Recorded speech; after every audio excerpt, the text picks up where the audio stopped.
नमस्कार. आता इथे पूर्णा आजी खाली कोसळलेल्या असतात. अर्जुन म्हणतो नक्कीच हे नाटक असणार. सर्वजण घरातले पूर्णा आजीजवळ येतात आणि म्हणतात, पूर्णा आजी उठ उठ, नक्की काय झालंय तुला, उठ. अश्विन म्हणतो बाजूला व्हा, मी आजीला चेक करतो. आणि अश्विन आजीला चेक करत असतो. तेव्हा अश्विन म्हणतो आपल्याला हॉस्पिटलमध्ये जावं लागेल. तेव्हा अर्जुन पुढे येतो आणि म्हणतो कशाला, त्याची काही गरज नाहीये, पूर्णा आजीला काही झाले नाहीये. आणि अर्जुन पाणी आणून पूर्णा आजीच्या तोंडावर मारतो. तेव्हा लगेच पूर्णा आजी उठून बसतात. तेव्हा अर्जुन म्हणतो बघितलंस, ही सगळी नाटकं आहेत रे, मला माहीत आहे तुम्ही अशा कोणत्याही थराला जाऊ शकता.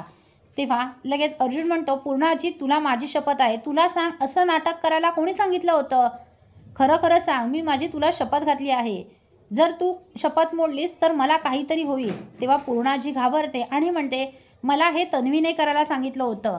आता मात्र घरच्यांना धक्का बसतो. अर्जुन पुढे येतो आणि तन्वीला म्हणतो मूर्ख आहेस का गं तू, उद्या खरंच काही असं नाटक करता करता खरंच काही झालं असतं तर, मूर्ख मुलगी कुठली. तेव्हा कल्पना, प्रताप सर्वजण प्रियाला बडबडतात. तेव्हा अर्जुन म्हणतो बाद झाला, आता हिची नाटकं बाद झाली. आत्ताच्या आत्ता मी रविराज काकांना फोन करतो आणि बोलावतो. आणि तो रविराजला तिथे बोलावून घेतो. रविराज आणि प्रतिमा तिथे येतात आणि अर्जुन हा घडलेला सगळा प्रकार रविराजला सांगतो की पूर्णा आजीला तिने कसं जीवघेणं नाटक करायला सांगितलं होतं. ते ऐकून रविराजला धक्का बसतो. रविराज उठतो आणि प्रियाच्या सणसणीत कानाखाली मारतो आणि म्हणतो तू तुझ्या प्रेमासाठी एवढ्या खालच्या थराला गेलीस. अगं पूर्णाईला काही झालं असतं तर. प्रतिमासुद्धा प्रियाला खूप बडबडते. तेव्हा लगेच प्रिया म्हणते अर्जुन तुला काय गरज होती ह्या दोघांना इथे बोलवायची. आता अर्जुनला राग येतो आणि अर्जुन देखील तिच्यावर हात उचलतो आणि म्हणतो जरा नीट बोल, तुझे आई बाबा आहेत, ते आई बाबांविषयी बोलताना जरा पण तुझं भान उरत नाही. तेव्हा रविराज म्हणतो आणि तू आत्ताच्या आत्ता घरी चल. तेव्हा प्रिया म्हणते मी कुठेही येणार नाही. तेव्हा अर्जुन म्हणतो हो हिला घेऊन जा, तशी तरी ही इथे राहून आमचं घर फोडत असते, भांडणं लावण्याचीच कामं करते आणि मी हिच्याशी अजिबात लग्न करणार नाही आहे. माझं हिच्यावर प्रेम नाही, मी हिच्याशी लग्न करणार नाही, ही त्या लायकीचीच नाही आहे. आता मात्र सगळ्यांसमोर रविराज प्रतिमासमोर अर्जुनने प्रियाची चांगलीच वरात काढलेली असते, तिची लायकीच काढलेली असते. आणि रविराजच्या तोंडावर त्याने टिचून सांगितलेलं असतं की मी तुझ्या मुलीशी लग्न करणार नाही, ती त्या लायकीचीच नाही आहे.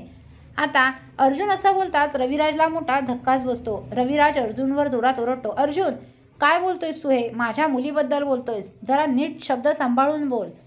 तेव्हा अर्जुन म्हणतो तुझी मुलगी नीट वागते का ते आधी विचार आणि मग मला बोलायला शिकव. अर्जुनचं ते बोलणं ऐकून प्रताप, कल्पना, पूर्णा आजी हादरतात. प्रताप म्हणतो अर्जुन तू कोणाशी बोलतोयस, कळतंय का तुला. तेव्हा अर्जुन म्हणतो मला चांगलंच कळतंय मी कोणाशी बोलतोय, त्यामुळे आत्ताच्या आत्ता या प्रियाला तुम्ही इथून घेऊन जा.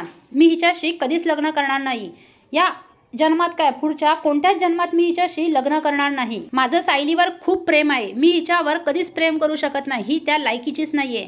आता मात्र रविराजला राग येतो. रविराज म्हणतो बाद झालं प्रताप, तुम्ही सगळे म्हणालात म्हणून मी या लग्नाला तयार झालो, पण मला माहीत होतं की हा अर्जुन कधीच या लग्नाला तयार होणार नाही, मी आधीच म्हणालो होतो. तन्वी तू सुद्धा ऐकली नाहीस, चल आत्ता मी तुला इथे ठेवू नाही शकत, आत्ताच्या आता घरी चल. तेव्हा सर्वजण रविराजला समजावत असतात पण रविराज काही ऐकायला तयार नसतो. रविराज प्रियाचा हात पकडतो आणि तिला फरफटत घरी घेऊन जातो. आता मात्र सर्वजण बघतच राहतात. असेच मालिकांचे नवनवीन अपडेट पाहण्यासाठी व्हिडिओला लाईक आणि चॅनलला सबस्क्राईब करायला विसरू नका. थँक्यू.